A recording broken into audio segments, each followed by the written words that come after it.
Hello everyone and welcome to Inside Healthcare. The summer is turning out to be hotter than normal according to the National Weather Service, and doctors with the urgency room are seeing many patients this summer suffering from hydration, heat exhaustion, and heat stroke.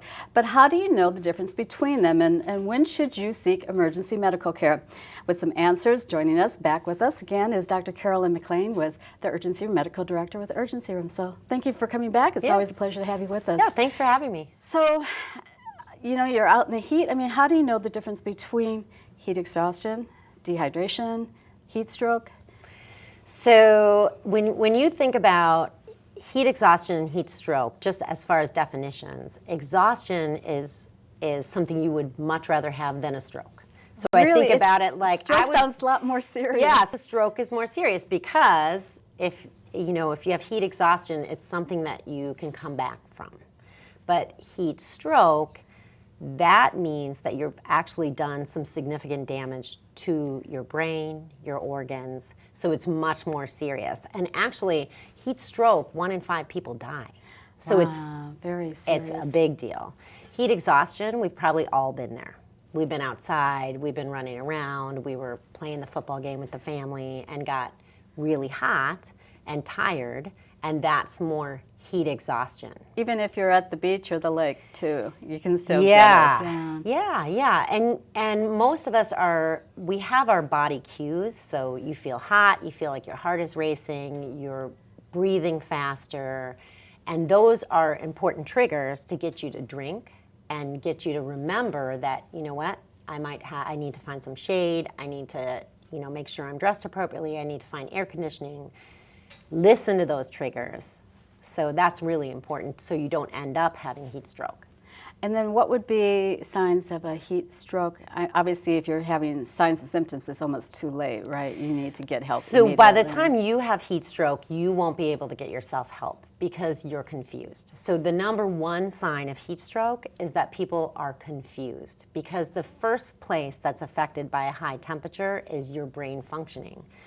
So when you call your parents at home, when you're calling to check on them, make sure they're okay on a really hot day, if they sound confused, that's a key sign that you need to go check on them, make sure that they are okay, that they're not getting heat stroke. I remember a few years back when Chicago had that prolonged heat, extreme heat, and they had a number of elderly people that they found that had died, and they were home alone and didn't get the help they needed.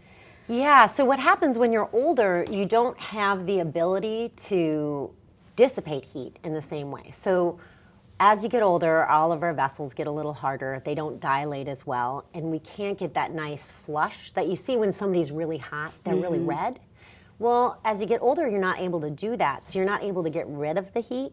Plus, you're usually on a bunch of medicines. So you could be on a water pill, all the blood pressure medicines, so you don't have, if you're on a blood pressure medicine, you may not have that racing heartbeat saying, hey, something's wrong, triggering you to drink. And people that are on these medications, are they at a higher risk for having a heat stroke? Absolutely. Or heat exhaustion? Absolutely, yeah. And so for the older folks, if they're on any blood pressure medicines, water pills, even things like anticoagulants, so Plavix or warfarin, they're at greater risk for having heat stroke. And heat stroke, as we discussed, is really serious. I mean, 1 out of 5 people die from it. So you really have to watch it when you're older. And one thing you can do is just, I see this all the time at the urgency room, where people will bring in their parents and say, they're just not acting right. And you give them a liter of IV fluids, and they perk right up and they feel better. So anything besides like staying out of the heat, but even if you don't have air conditioning, you're at home and you don't have a fan or something, what other things would you advise families and loved ones to do? So if you are talking to someone who's older, you want to make sure that they're drinking cold fluids. And they have done some studies in that if you tell them to drink water, they're much less likely to drink than if you even get them to drink Crystal Light. Really? Or something with a flavor, they're just more driven to drink it because it tastes better. So if you tell, I see this all the time, kids will bring their older parents in and say, Dad's not drinking and he just drinks coffee because he likes it. But that's dehydrating. So if you say, drink Crystal Light, drink Gatorade, drink something that tastes better, they're much more likely to do it, and they won't get in as much trouble. I just thought about, too, like iced tea. I mean, tea has a lot of caffeine in it as well, so that could be dehydrating people, even though they think they're getting plenty of fluids. So I've talked to people about doing, because you have a habit, and you will drink the coffee, you will drink the tea, so just get some decaffeinated and mix it up in there. Okay. What about for other children are at a higher risk for these as well, or for at least heat exhaustion? So, I mean, kids are wonderful in that they will play through anything, but they'll play through what you should stop. You should stop, you should drink. They don't have the ability to sweat as much, which is great because they don't have the problems with deodorant and all the things that we have to deal with, but they are unable to get rid of that heat. So they are much more likely to get heat exhaustion and heat stroke. And then right now we're coming up on football season, and that, you know, these kids, they work so hard out there. And when they're working that hard and they want to impress people, they, even if they're drinking enough, if it's 95 degrees and you're wearing all that equipment, you can get really, really sick. I remember when my son was in football and he would come home so exhausted. I go, this can't be healthy for you. But, you know, like you said, he wants to do best and make the team and start and all that stuff. So other advice then for families looking out for their young ones or teenagers or older loved ones? So, I mean, if you're going to send your kids out to play sports, this is the time when you're going back to school to play the sports. You want to make sure that they drink plenty. Give them Gatorade, give them something with some flavor in it so that they will drink it. Ask them to, if your child is on any of the ADD meds, that increases your risk for getting dehydrated and getting heat stroke or heat exhaustion. So you want to just really reinforce to them that they need to drink enough and take breaks. Coaches are great at this now. They know that they need to get the kids to take breaks, but the kids don't want to. So you have to just encourage your child to make sure that they drink enough, that they get into some shade, and that they're aware how important it is. And you know, we have the state fair happening this month, and we have tens of thousands of people going there. What should they know, fairgoers, before they even go to the state fair? So one of the major contributors to heat stroke and heat exhaustion is alcohol. And that is a wonderful part of the state fair, but the state fair is inevitably unbelievably hot and crowded, and then you are in closed spaces that are cramped, and so you're much more likely to get dehydrated. So just remind people, bring an extra bottle of water. If you have a beer, drink a bottle of water. You know, just make sure that you are staying on top of it. Dress appropriately, wear a hat, and whenever you can, if there's any shade, make sure you take a break and use that opportunity to cool off. They always have that good lemonade stand there too as well. What about for the fried foods out there? Can that also contribute to this? I mean, they're salty and no, but there's a lot of health issues with the food at the state fair. But, you know, it's important to enjoy yourself. Just do everything in moderation. Drink lots of fluids while you're there. Final comments for our viewers. So if you have a family member or a friend and you are at all concerned that they have heat stroke and they're confused, do not just give them water. Bring them to an emergency room, bring them to an ER. Make sure that they're seen, because it is a really dangerous illness, and if they're not taken care of the right way, they could have serious long-term complications. And if you have any doubt, I would think bring them to the emergency as well for get that emergency care and stuff. Like maybe they just need an IV fluid and they'll be back to normal then. It's truly amazing, especially with the elderly population. If you bring them in and they seem confused and you're concerned, they get some IV fluids and they're your dad again or grandpa again. Great advice as always. So always a pleasure to have you with us. So Dr. McLean. Thank you. Thank you. Still ahead, we're going to be talking about home care, what it's all about, and is it something for you and your loved ones? Stay with us.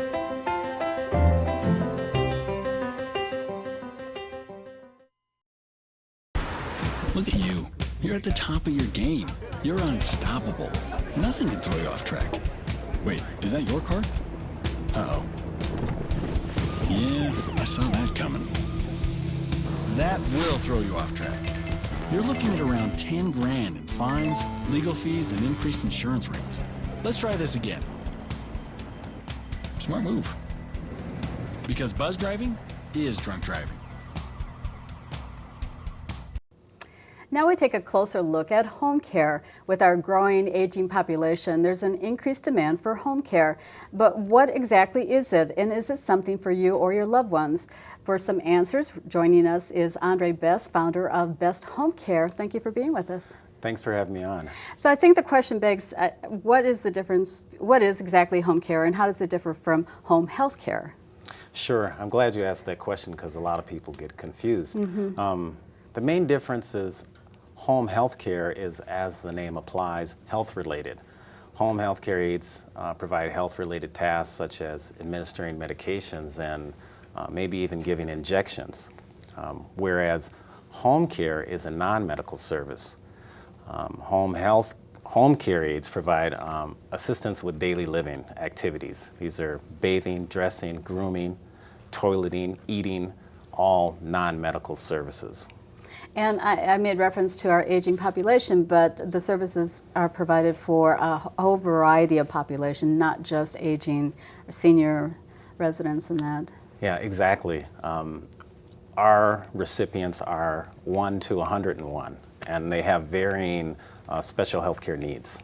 So there's not one person that fits that mold. Children as well as elder people can get these types of services. And what would be those services? What kinds of things? You mentioned briefly some caring, like bathing and things like that, but what are some of the other things that are provided? Helping people get dressed, helping people do their shopping, accompanying people to medical appointments, helping them get in and out of the car. It's just a little bit of help that people might need to live independently, but they don't have a medical need. Yeah, a lot of people want to stay in their home, but they would maybe be forced to go into nursing home or assisted living otherwise, I would think, if home care wasn't available. Exactly, and that's one of the huge benefits of the program is it's saving a lot of dollars because nursing homes are much more expensive. What are some of the challenges for with home care for residents as well as for the industry itself? There are a lot of challenges that we face in the industry, but a major one that we're facing right now is a shortage of workers, and that's resulting in people not getting the care they need. So it's an important issue that we're facing. What kind of, do you call them caregivers or? Yes, Yeah. caregivers. So what would be the qualifications and what kinds of jobs do you have open? Qualifications are everyone has to pass a background study and have training, a state standardized training that people go through. And then they also receive training in working with a specific client's needs because every client is different. So that's what we do. We administer the standardized training, and then we have our nurse visit to give more specific training to that person. And there's lots of organizations that provide home care, or is it more limited? There are many. I think there's somewhere around 600 home care agencies in Minnesota. So. And I understand you've developed an app that can help caregivers. Why don't you tell us about this app? Why did you develop it, and what Sure, can it do? yeah. Well, we developed an app, and it was first designed to just provide an easy way for our caregivers to submit their time and track their hours. Soon after developing it, we learned that we could also use it to meet state visit verification requirements. There's a new law that all agencies have to verify services are being administered, and A lot of regulations, I would imagine, right? Yes, a lot of regulations in the home care industry, and this app helps meet some of those regulations. And then how does this specifically work? Well, the worker uses their smartphone to clock in and clock out of the app. The app tracks the GPS location when they time in and when they time out, and then once during every 90-day period, the app will ask for a selfie with the caregiver and the client to verify services, if they've chosen that. The other option is to receive a telephone call to verify services. You said that it started off one way and you've kind of expanded it. What do you think about it? How is it working? It's working well, and right now we've actually launched a pilot where we're letting 25 other agencies test this app for free for a year, just because we want to get it working properly, because we see mandated visit verification in the future for Minnesota, possibly. And we want to be ready if that happens and have a product that's going to work and meet the needs of Minnesotans.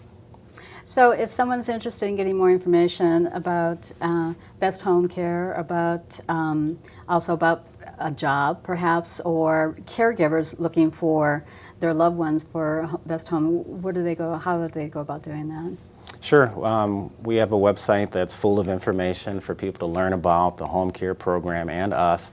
That's www.besthomecaremn, like Minnesota.com, or they can call our office, and our office number is 651-330-2550. All right, we'll have that on the screen as well. Sure, then. sure. So, and then final comments about home care and what people should know about it.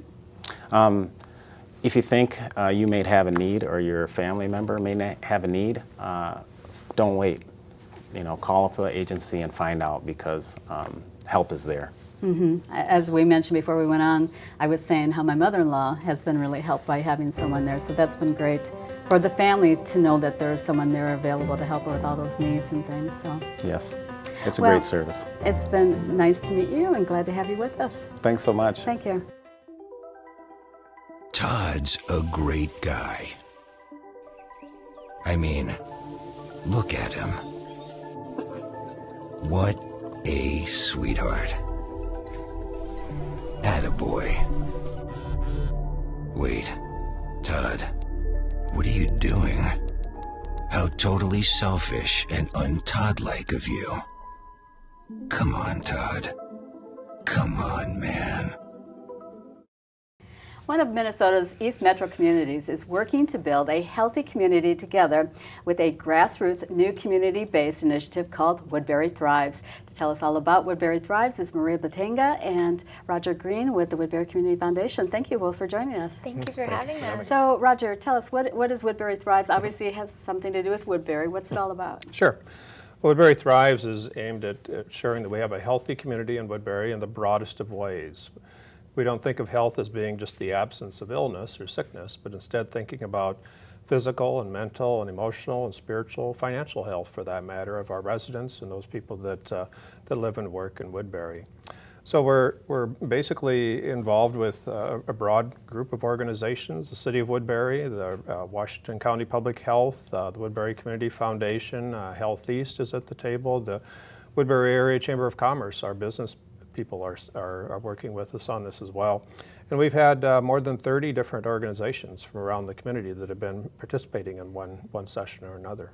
So what would be your hope? What would be the goal of Woodbury THRIVES? What do you hope to accomplish? Sure. Well, ultimately, we hope that health, in that broadest definition, is really taken into consideration in all things that our community does, that it essentially becomes part of the culture or the DNA of Woodbury in the long term. And so we may have some specific programs that grow out of it that help to foster health amongst our residents, or help our policymakers to consider health and all the decisions that they're making. But it's really about how do we make this a part of the way people think about our community and what makes it strong and vital over the long term. That's quite a tall order, especially considering how, the diversity of communities, and you have the extreme, young families, you have a lot of growing population, seniors, and how do you get them all together? Sure, no, absolutely, and that's part of the excitement of the initiative, is that it isn't like a single solution to fit everybody. And so as we've talked to people, I mean, seniors have a different set of issues around transportation, getting to services, support in the home, and young families have a hard time sometimes being able to make health a part of their lifestyle and their busy lifestyles. For those that are less fortunate, sometimes just having access to good food can be a challenge. So getting that input is really the starting point to understand where people come from. I just read another study talking about how important that childhood nutrition is for people not only living longer but being healthier and all of that. Yes. So Maria, what is your involvement in this, and what are you doing? Sure. So I'm the project manager for Woodbury THRIVES, and basically I am head of the committee called Community Conversations. So Community Conversation is based on a qualitative data analysis, in the sense that we really want to hear what the people of Woodbury has to say, their input, which will kind of help prioritize what we are trying to accomplish with this Culture of Health initiative. And so it involves a lot of stakeholders, the youth, most especially the residents of Woodbury and people who work there. So there's been a lot of surveys that have been conducted in the city of Woodbury, but I think what the clear and true essence of really having that community involvement is to really reach out to the community members themselves and the residents, and know how they feel and know how they react to situations when asked. And the really good thing is that we're working with the city, in which they have a strategic plan that involves diversity, inclusion, and a welcoming community. So a part of the questions also involves that portion of it, which again is the overall goal of the Culture of Health. It's not only the physical well-being, mental, emotional, and spiritual as well. So far, what are you hearing from the residents? What are some of their concerns? What does health mean to them, and what would they like to see?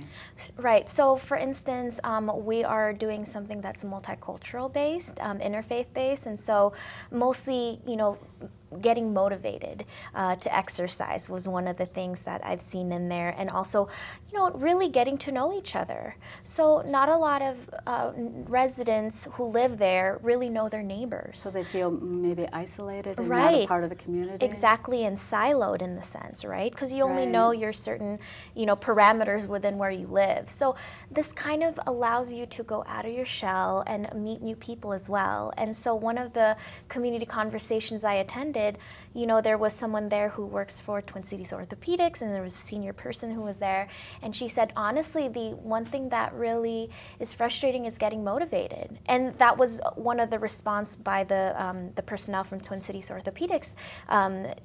They said something like, oh yeah, actually, it's really important to get people motivated. And also, Summit Orthopedics was there as well.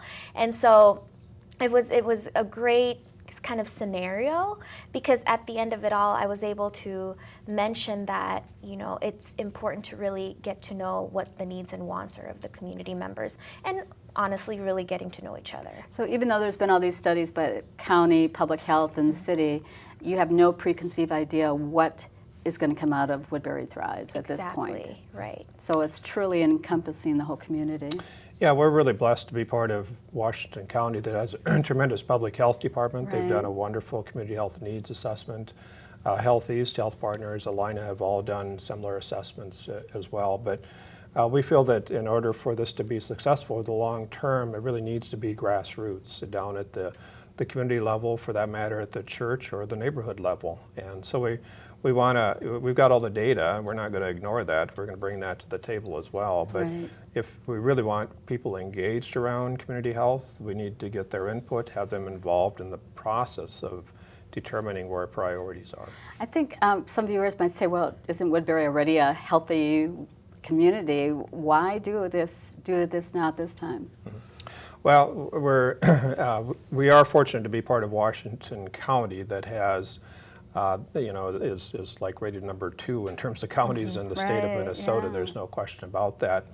But we all know that we're not as healthy as we could be, and you certainly can sit at many of our local restaurants and watch some of the people that perhaps overconsume, or the people that purchase memberships at our fitness centers in December and then quit going after February. I mean, we all have issues in that regard. Plus, as I say, people in different stages of life have different needs and issues. So it isn't that there aren't needs out there today, and as the community continues to age and evolve, those needs will increase. So we're not going to wait for things to kind of go to pot. We're trying to get to them ahead of the curve. So. And it seems like water too is a big issue in a lot of our communities in Minnesota too, something that to be considered and taken into consideration, I would think.